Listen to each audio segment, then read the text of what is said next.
Victor Vance wasn't looking to rule the streets. He just wanted to do right by his family. A U.S. Army corporal with a strong moral compass, Vic thought enlisting would be the clean way out of poverty. But Vice City had other plans. Betrayed, dishonorably discharged, and dragged into a world he swore to avoid. Vic didn't become a criminal overnight, but once he stepped in, there was no turning back. Our story begins with Vic, a man of muscular build with dark skin and a shaved head.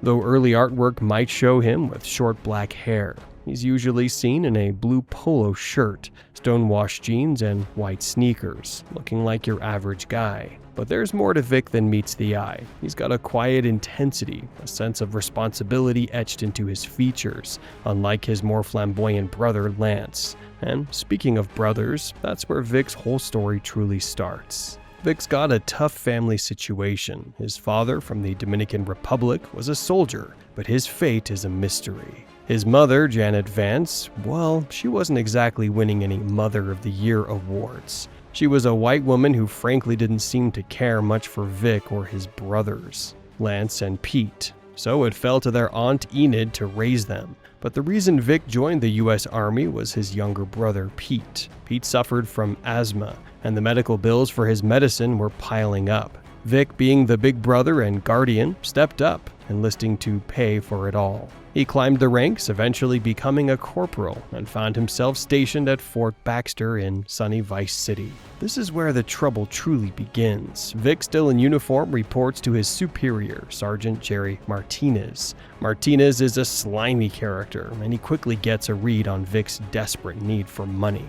He starts sweet-talking Vic, trying to convince him to get involved in a little side hustle, drug dealing. Now, Vic, he's got morals. He hates drugs, believes they destroy lives, and he's totally against them. But Martinez, being the manipulative snake he is, presses him. He tells Vic it's a quick way to get that money for Pete's meds. Reluctantly, with a bad feeling in his gut, Vic agrees to pick up a package of drugs from Martinez's associate. So, Vic hops on Martinez's bike and heads off to meet his dealer on a yacht. As he's getting the package, all hell breaks loose. A group of hitmen ambush the yacht, tearing it apart. Vic somehow survives and manages to escape back to the base, stashing the package under his bed. He gets a pager message from Martinez telling him to lay low. Vic then goes back to Martinez's office, expressing his worries about the drugs, but Martinez just shuts him down. He then sends Vic to Phil Cassidy, a drunken arms dealer, to sell some weapons. Vic finds Phil Cassidy at a depot, completely wasted. Phil, in his drunken state, actually pulls a gun on Vic,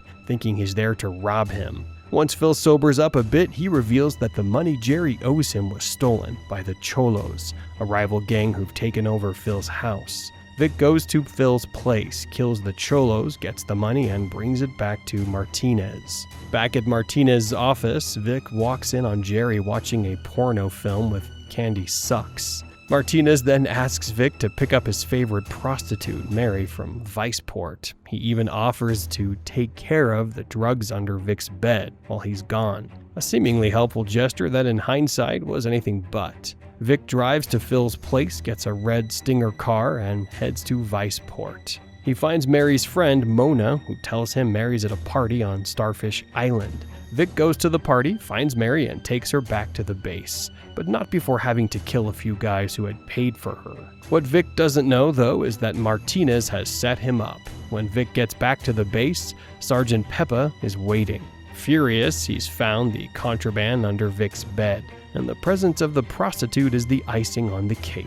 Vic is dishonorably discharged from the Army, his military career and his hope of earning money legitimately for Pete shattered. He's called a disgrace, all thanks to Martinez's treachery. Now, Vic's on his own, out of the Army and reeling. He gets a pager message from Phil, offering him some work and a place to stay. Phil, still drunk, is in a bad way. He wants to kill Cholos, so Vic drives him around until he finds one, and Phil takes him out. It's a messy introduction to the criminal underworld, but Vic needs the money. On their second mission, Phil's even drunker, and he reveals that the Cholos are planning to blow up his stash of boomshine liquor at a warehouse in Little Havana. This could ignite half of Vice City. Vic, with Phil's help, manages to save 4 cases of boomshine using a forklift, and they escape just as the warehouse explodes. Later, Vic encounters Martinez at Phil's place, casually smoking with Phil showing no remorse. Vic and Phil then help Martinez by stealing a truck full of weapons and delivering it to him.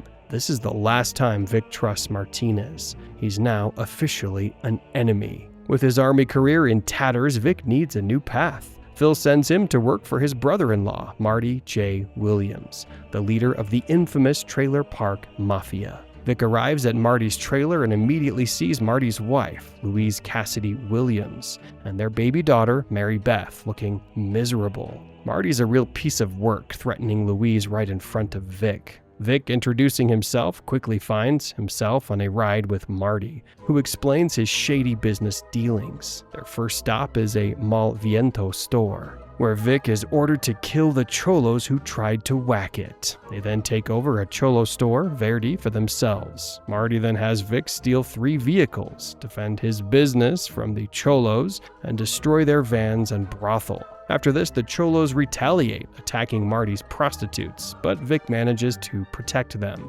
During these missions, Vic develops a strong sense of sympathy for Louise. He sees the pain she's enduring at Marty's hands. Louise eventually moves to her sister Mary Jo's place, and Vic goes to console her. They start spending time together, even competing in a quad race. Louise later tells Vic she wants to collect her belongings from her and Marty's trailer. Vic goes with her, killing 4 of Marty's gang members while Louise grabs her things and Marty's wallet. They escape the trailer park, but the nightmare isn't over. Mary Jo later tells Vic that Marty has kidnapped Louise, planning to force her into prostitution.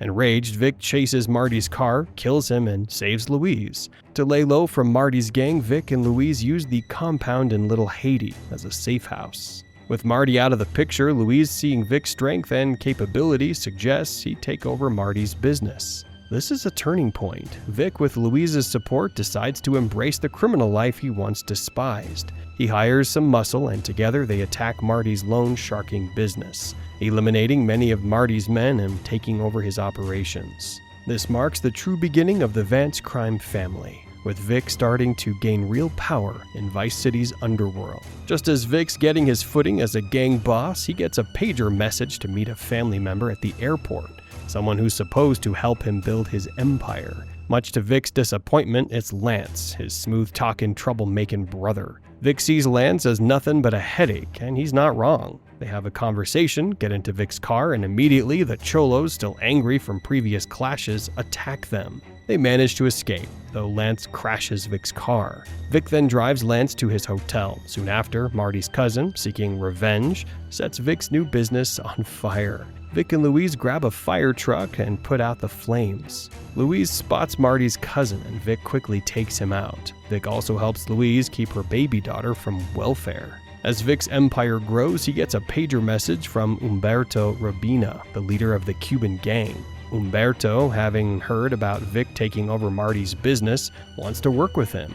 Vic agrees, but Humberto, being Humberto, wants to see if Vic has the balls. Vic's first task is to pick up a package from a Cuban while being chased by other Cubans. Vic, being, Vic, succeeds and brings the package back to Humberto, solidifying their alliance. Humberto's next mission for Vic involved the Cubans' ongoing war with the Cholos. First, Vic is ordered to kill cholos who are causing trouble in Humberto's neighborhood. Humberto also lets slip that Marty had caused him business problems, further justifying Vic's actions. Later, Vic finds a distraught Humberto, convinced the cholos are going to kill his father, Alberto, who's gone to see wrestling. Vic finds Alberto safe and drives him back to Cafe Robina, all while avoiding the cholos. Enraged by the cholos' attempt on his father, Humberto decides to wipe them out for good.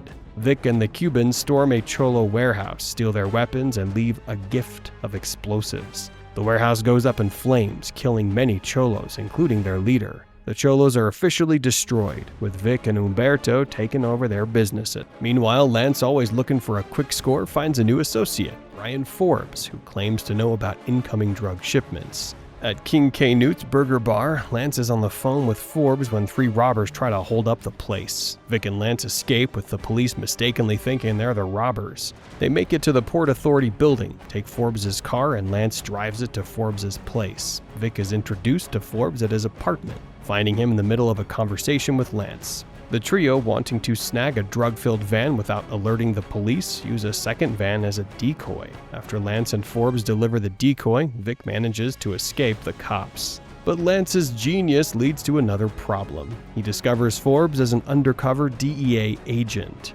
Lance holds Brian at gunpoint, but Forbes escapes and speeds off. Vic and Lance give chase, eventually catching him and taking him to a building in Little Haiti for information. Tied up, Forbes spills the beans about a dealer who can provide both money and drugs, but only meets one-on-one. So, Lance goes to the docks to make the deal, while Vic watches from a nearby building. It's a trap. What a surprise. The dealer knocks out Lance and kidnaps him. Vic, seeing this, gives chase, saves Lance, and takes out the dealer and his associates, the Sharks. Back at Forbes' hideout, they press him for more information on drug shipments. Forbes tells them about a contact at the White Stallions bar. Another trap.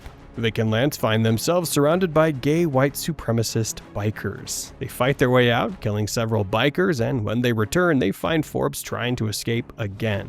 They chase him down, kill him, and take his ID. Vic, fed up with Lance's recklessness, storms into Lance's hotel apartment, throws his phone on the floor, and threatens him. Just then, their mother, Janet Vance, walks in with her boyfriend, Javier, claiming to be clean from drugs. Vic and Lance, having been through this before, ignore her. Lance then tells Vic about files detailing a big shipment coming into Escobar International Airport. They go to the airport, only to find the files have already been sold. They track down the buyer, kill him, and get the files. Lance discovers the shipment belongs to Jerry Martinez, and the brothers decide to steal it for themselves. At the docks in Little Haiti, Vic and Lance take out some of Jerry's men, stealing 2 barracks OLs full of cocaine.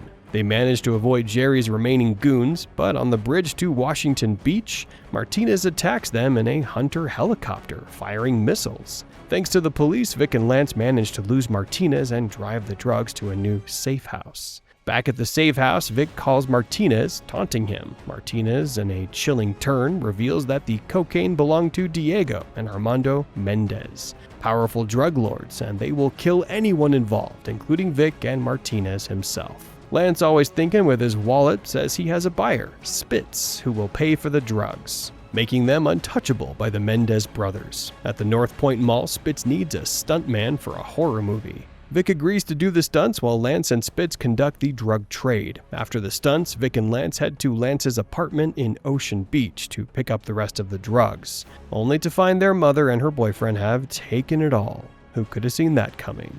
After helping Spitz with the film's stunts, Spitz sends Vic a message to meet Rennie at the Interglobal Films studios. Vic meets Rennie Vasselmeyer, a trans film director, and their assistant Frankie. Rennie tries to flirt with Vic, and Frankie bursts in, announcing their stuntman quit because Rennie touched his butt. Vic, in need of money and work, agrees to replace him. He begins working with Rennie on various film projects. With the cocaine gone, Lance starts to panic about what the Menddees brothers will do. After an argument with Vic, they get a call. The Menddees brothers have launched an assault on their businesses. Vic and Lance, with the help of their growing gang, manage to fend off the Menddees goons, protecting their empire. Soon after, Vic and Lance are taken to Armando and Diego Menddees' mansion on Prawn Island. Armando, seeing their potential, offers them a deal. Work for the Menddees cartel and they'll be spared. With no other option, Vic and Lance agree. Armando immediately asks who's been ripping them off, and Lance, without hesitation, blames Martinez. Armando demands proof. Lance convinces Vic to take photos of Martinez talking to the police. They use these photos along with Forbes' ID to frame Martinez as an undercover agent. With this, quote, proof, Vic officially begins working for Armando. His first task is to deal with bikers who owe the Menddees gang money. Vic goes to Vice Point, kills the bikers, even those trying to escape. In the second mission, Vic finds Diego, who's standoffish, but Armando orders Vic to eliminate 2 rival dealers in Ocean Beach. Vic takes out the first easily, and then a heavily guarded second dealer surrounded by prostitutes. Vic kills him and his bodyguards. Armando later tells Vic that Diego has tipped off the police about Vic owning the stolen cocaine. To avoid arrest, Vic uses a Maverick helicopter with a magnet to snatch the containers and drop them in different locations, destroying the evidence. After his jobs for the Menddees brothers, Vic finds Lance's apartment bugged by the DEA. Together, they destroy police antennas, leaving the DEA without any way to arrest them. After his stint with the Menddees brothers, Vic returns to Rennie. Rennie first asks Vic to help Gonzalez, an associate, protect his drugs while he moves them to Vice Port. In downtown, Vic meets Gonzalez, who reveals they need to move drugs belonging to his boss, Juan Cortez. Vic protects Gonzalez and the drugs from attacking boats belonging to the Sharks, ensuring their safe delivery.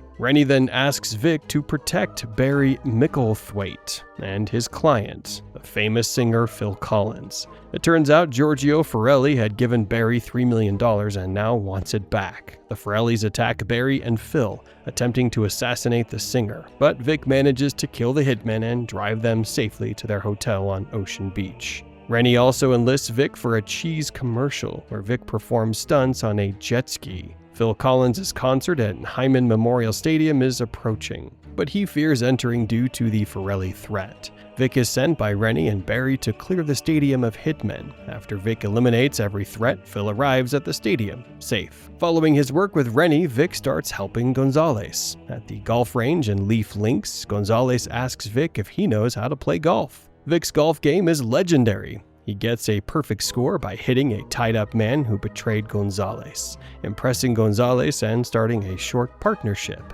Later, Gonzalez tells Vic to take drugs from a lockup at Ocean Beach to a deal at Washington Beach. Vic, driving a van full of drugs, is ambushed by dealers. Drugged, he calls Gonzalez, who, furious, orders Vic to retrieve the drugs and kill the thieves. Vic somehow gets the van and drugs back to Gonzalez. Gonzalez thanks him, but due to Vic's partial failure and the new enemies made, cuts ties with him. Back at Lance's apartment, after a brief chat, Vic asks who stole their drugs. Lance blames the bikers. Using a Maverick helicopter, Vic flies over Starfish Island, where the bikers are riding. During a shootout over downtown, Lance falls from the helicopter and Vic bails out as it's destroyed. After killing all the bikers, Vic finds Lance alive, and then takes a chopper and speeds off a ramp. Vic returns to Lance's apartment only to find him using the cocaine himself. Louise, also high, emerges from the kitchen, shocking Vic. After a loud argument, Lance, annoyed by Vic's constant nagging, runs out to his helicopter, threatening to spread all the cocaine over the city. Vic, in a desperate race against time, drives a hovercraft and manages to collect all the packages. Vic later finds a half-asleep Lance, who doesn't remember what he's done. Louise calls Lance's apartment, telling Vic that Martinez's men are following her and she's hiding behind a burger bar in Little Haiti. Vic finds her, eliminates Martinez's men, and rushes her to the hospital. Vic then begins working for the powerful drug baron Ricardo Diaz, who is well aware of Gonzalez's deal.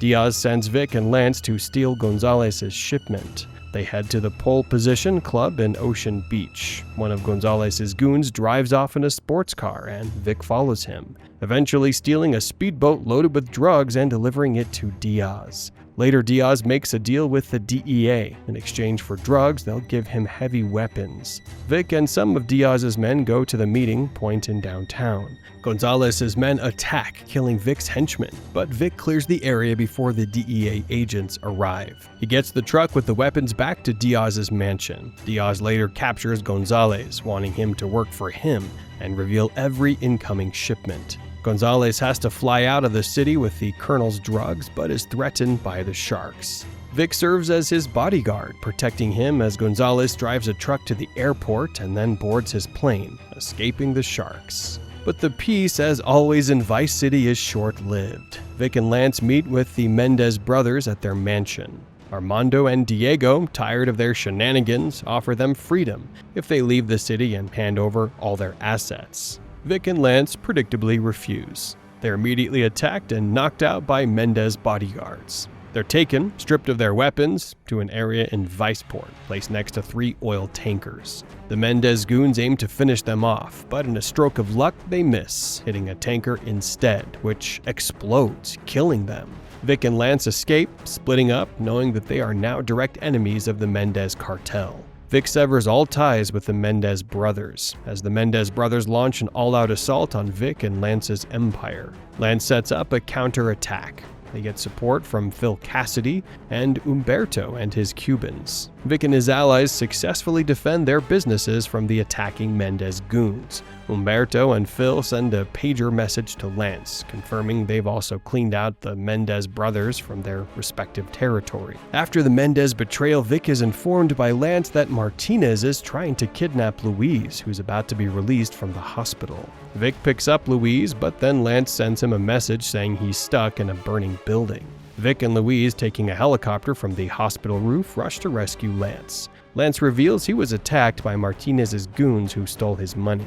After Lance retrieves his money from the dead goons, he leaves Vic, who takes Louise back to her sister's house. Vic returns to Diaz's mansion, finding out Lance has borrowed money from Diaz. Outside the mansion, one of Diaz's men tells him Lance ordered some high-tech gear near Mendez's mansion. Vic drives there and finds a van with equipment to control Armando's robotic servant, the Domestobot. Controlling the robot, Vic searches for the Menddees brothers' safe, containing the cartel's money.